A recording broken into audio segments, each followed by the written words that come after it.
Baik, kita lanjutkan. Sekarang kita akan belajar mencari hikmah dari beberapa fragmen dalam kehidupan Sultan Muhammad Al-Fatih. Ya, sebagaimana gayanya ngaji filsafat, selalu melacak hikmah-hikmah, meskipun yang disampaikan cerita-cerita, tapi kita semampu mungkin menarik hikmah dari cerita-cerita ini. Siapa tahu bisa meningkatkan kualitas hidup kita. Kita mulai ya. Yang pertama, ini salah satu fragmen juga dalam kehidupan Sultan Al-Fatih ketika beliau kecil. Jadi, satu ketika Sultan Murad ini mengundang seorang guru yang nanti jadi salah satu guru paling dekat dengan beliau, namanya Syekh Ahmad Al-Qurani. Syekh Ahmad Al-Qurani ini salah seorang guru beliau sejak kecil. Nah, saat ayahnya menitipkan beliau pada Syekh Ahmad Al-Qurani ini, ayahnya bilang begini, ajarilah anak saya belajar dengan benar dan pukullah dia dengan kayu ini kalau dia tidak serius atau tidak benar. Jadi Sultan sambil memberikan sepotong kayu kepada Syekh Ahmad Al-Qurani. Kemudian setelah ayahnya pergi, Syekh Al-Qurani segera datang menemui Muhammad Al-Fatih sambil membawa kayu tadi yang dititipkan oleh ayahnya. Setelah ketemu, kemudian beliau berkata, ayahmu mengirimkanku padamu untuk belajar. Dan dia menyuruhku untuk memukulmu kalau kamu tidak mau melaksanakan perintahku. Nah, Muhammad Al-Fatih yang saat itu masih kecil, yang kabarnya juga waktu kecil itu agak nakal, mendengarkan pernyataan Syekh Ahmad Al-Qurani ini dia ketawa. Jadi ketawanya menertawakan. Mungkin maksudnya, apa ya berani kamu mukul, wong aku ini anaknya sultan. Tapi saat Al-Fatih ketawa, tiba-tiba Syekh Al-Qurani ini mengangkat kayunya dan dipukulnya Muhammad Al-Fatih dengan keras.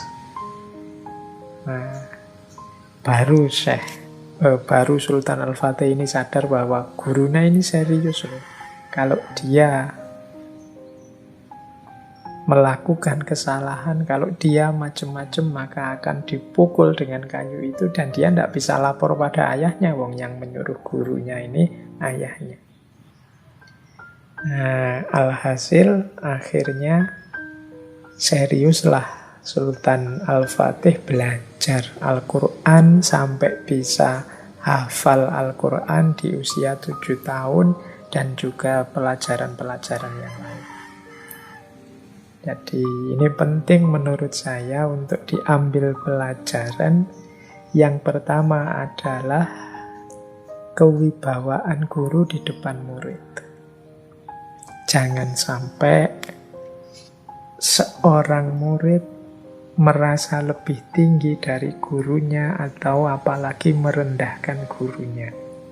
Ini pelajaran dari tertawanya Muhammad Al-Fatih kepada Syekh Al-Qurani.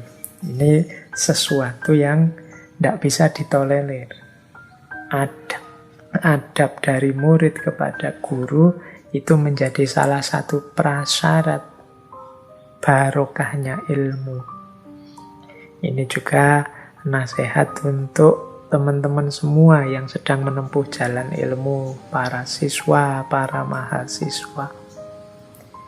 Di antara sumber barokahnya ilmu itu ridhonya guru.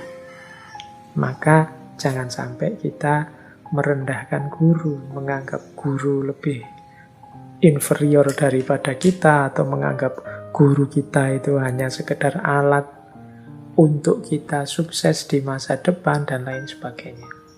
Jadi kalau dulu kita pernah belajar taklim muta'alim, adabul alim wal muta'alim, Ini akan jadi kunci. Jangan sampai apapun yang kita lakukan, termasuk para mahasiswa ini ya, membuat guru kita tidak ridho. Mungkin beliau tidak komplain ke kita, mungkin beliau tidak marah ke kita, mungkin beliau terima saja apa yang kita lakukan pada mereka, tapi semoga mereka tetap ridho kepada kita. Jangan sampai yang kita lakukan membuat mereka tidak ridho. Kalau mereka tidak ridho, tidak mungkin kita menemukan manfaat dan barokahnya ilmu. Tidak hanya ilmu dari beliau, bisa jadi semua ilmu-ilmu yang lain. Maka penting nasihat dari fragmen yang pertama ini, kisah yang pertama ini, bagaimana hubungan guru dan murid yang ideal. Meskipun murid itu seorang anak raja sekalipun, dia harus patuh dan tunduk serta beradab kepada gurunya. Bukan apa-apa, karena disitulah nanti kunci dari barokahnya ilmu. Ilmu yang tidak barokah tidak ada gunanya, cuma dapat capeknya. Baik, ini pelajaran adab, pelajaran etik yang pertama, yaitu etika belajar. Dan seorang guru juga begitu. Visinya seorang guru yang nomor satu tetap kepentingan muridnya. Tidak hanya kepentingan dirinya. Kalau mau tadi Syekh Al-Qurani bisa, tidak jadi mukul Sultan Al-Fatih, kemudian mendekat, kemudian merayu-rayu biar sultannya dekat dengan dia, toh nanti yang jadi sultan muridnya ini dia bisa mengambil banyak keuntungan dari muridnya ini. Tapi Syekh Al-Qurani tidak mengambil kesempatan itu. Beliau lebih suka fokus pada pengembangan diri muridnya. Nah ini penting. Bahkan mungkin beliau ya antara tega ndak tega, berani ndak berani mukul tadi. Tapi demi kepentingan muridnya dipukul saja. Meskipun ya pukulan yang sekedar mengingatkan, bukan pukulan untuk menyakiti. Belakangan kan muncul sering kasus-kasus murid dipukul gurunya, kemudian jadi urusan polisi dan lain sebagainya. Ini mungkin perlu pembahasan yang lebih dalam, dievaluasi lagi. Kadang-kadang memang di titik tertentu seorang guru, seorang pembimbing perlu mengingatkan muridnya dengan agak keras, karena mungkin muridnya agak terlalu jauh menyimpang.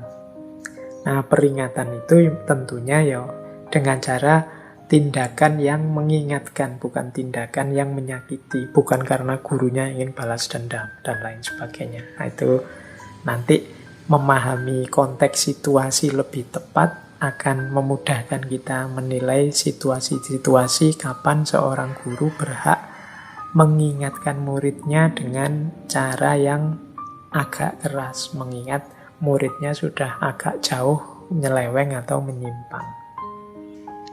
Baik, ya kalau zaman saya sekolah dulu, zaman SD, ya kadang guru itu membawa penggaris besar itu.